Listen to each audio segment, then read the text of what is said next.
Let me tell you the story of how my quiet life up in the Colorado mountains turned into a full-blown war with the Ridgeview Mountain HOA, and how by the time it was all over, nothing in our little community would ever be the same. It started the day I found Margaret Davidson at my gate clipboard in hand, lips pursed so tight she looked like she was trying to swallow a lemon whole. I'd just come back from checking my northern boundary, riding my ski-doo across a trail I'd carved out myself, sun glittering on the snow like a million diamonds.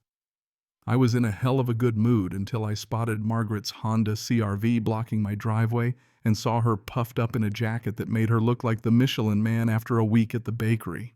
Jack Fuller, she called with that special tone, HOAS, seemed to breathe the sound of someone who's memorized the rule book and decided it makes them royalty. "We need to talk about your violation of community standards." I killed the engine, pulled off my helmet, and tried to match her fake cheer. "Margaret, good morning to you too.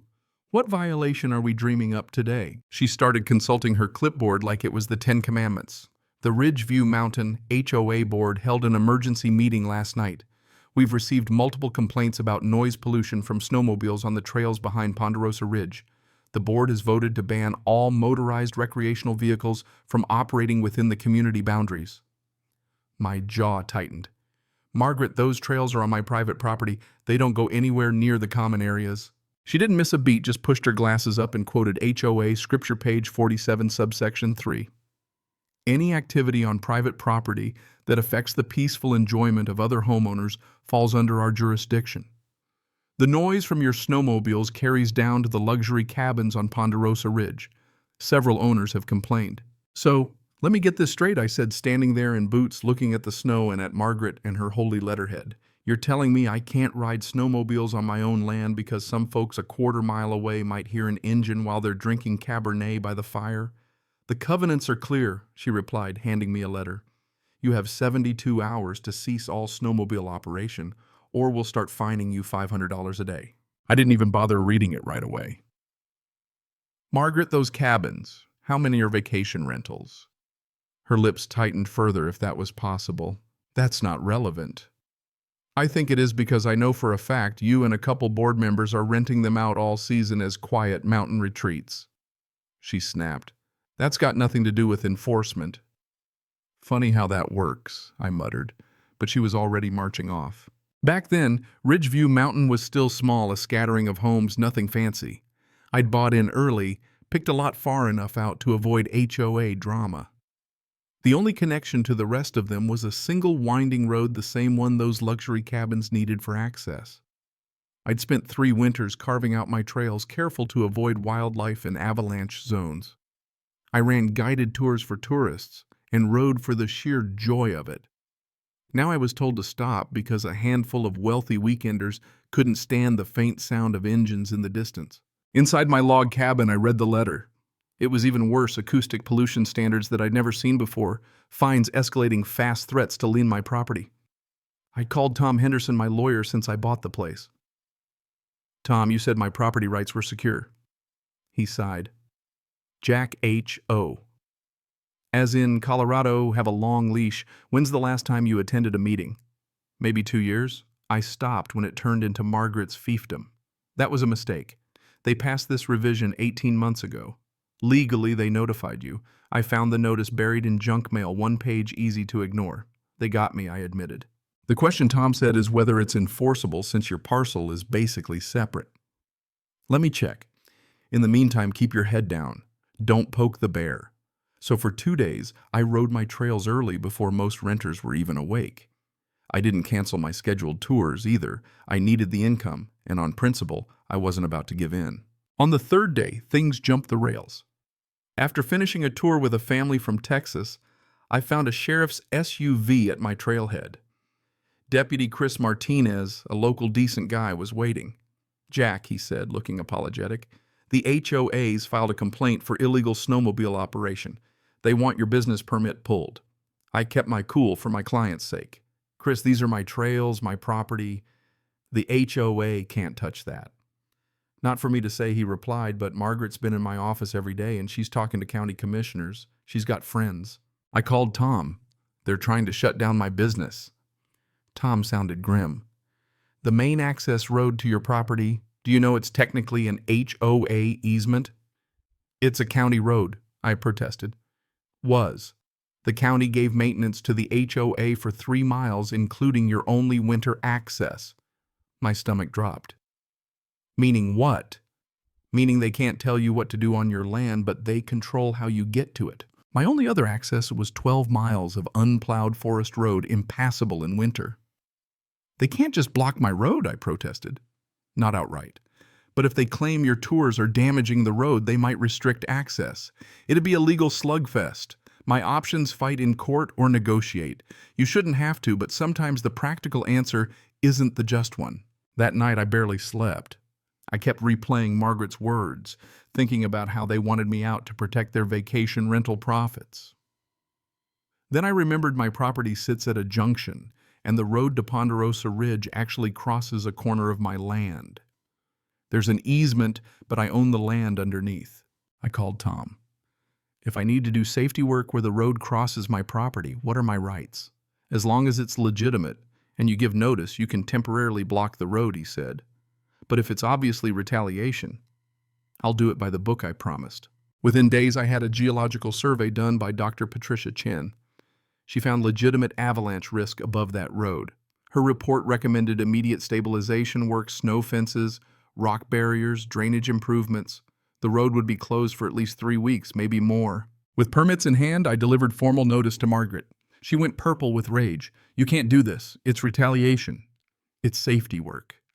Margaret, all legal, all documented. We have renters booked. Do you know how much money this will cost us? Safety comes first, right?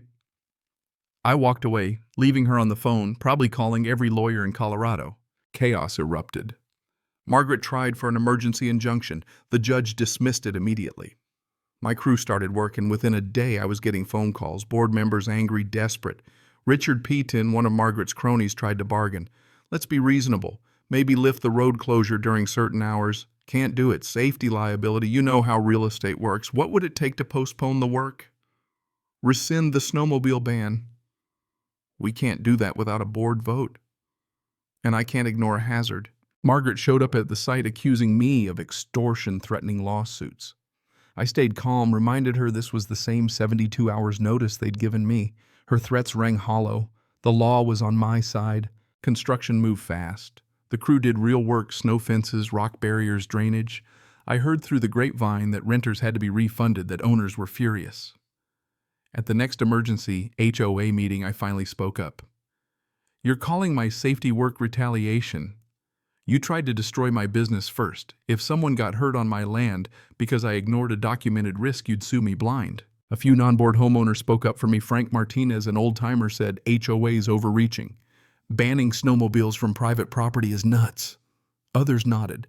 The board tried to save face, but the tide was turning. Local news picked up the story, David versus Goliath, small business owner versus HOA. Homeowners started a recall petition against Margaret and her friends, citing conflict of interest and power grabs. Margaret doubled down, filed complaints with code enforcement, tried to drag me into county hearings. But each time the documentation was airtight. The county inspector finally admitted Margaret's filed so many complaints, the office is considering sanctions for misuse of resources. That's when I went on offense. Tom filed a lawsuit challenging the snowmobile ban and claiming damages for lost business. The community rallied. Stories poured in about the board's overreach. The board started to fracture. 3 weeks in a major snowstorm halted construction, but also gave the board an excuse to wave the white flag. At an emergency meeting, they suspended the ban pending review. Margaret was outvoted by her own board. My business was back, but the fight wasn't over. Construction wrapped up the safety improvements, worked exactly as intended. And when the snow melted, an adjacent slope did slide, but our work held, protecting the road and cabins. When we finally landed in court, the judge was having none of the drama. She ordered mediation and warned both sides trials are ugly. Settle this. By then, the recall had succeeded. Margaret and her inner circle were voted out, new board members elected, including Frank Martinez. The new board dropped the ban, acknowledged in writing that my rights had been violated, reimbursed my legal fees, and we rewrote the covenants to protect owners' rights to use their land, period. I ran into Margaret once more at the community center, finalizing paperwork. She looked smaller, defeated. You destroyed my retirement, she whispered. No, Margaret. You tried to destroy my business first. She had nothing left to say. Life settled down. My business thrived. The new board focused on actual issues, roads, snow removal, neighborly stuff. Margaret sold her properties at a loss. The luxury rental market took a hit, call it karma, call it justice, but it felt right. I used some of my settlement money to expand my trail system, even upgraded my snowmobiles, not because I had to, but because I could. Almost a year after Margaret's first visit, Tom texted me, HOA voted to commend you for the safety work. They're using it as a model for the community. I laughed out loud. The mountains stretched out before me, peaceful, eternal, indifferent to our little human squabbles. But as I sat on my porch, sipping whiskey, watching the sun sink behind the peaks, I found myself thinking about what I'd learned. Sometimes standing up for yourself isn't just about you, it's about setting a precedent, reminding people that power has limits and that bullies only win if you let them. If there's a moral here, it's this: fight for your rights even when it's hard. Don't let anyone, HOA neighbor or suit with a clipboard, convince you that you don't deserve to enjoy your own land, your own life. Power should always be balanced by accountability. And maybe, just maybe, the best justice is knowing you stood up, made things better, and can finally get back to living your dream with nobody standing in your way. So let me throw it back to you. Where do you draw the line between community and control? When does protecting peace become abusing power? And have you ever had to stand up to a bully, HOA or otherwise, to defend what's yours? Drop your own story or opinion in the comments. I read them all, and trust me, you never know when the next mountain standoff might be brewing right in your own backyard.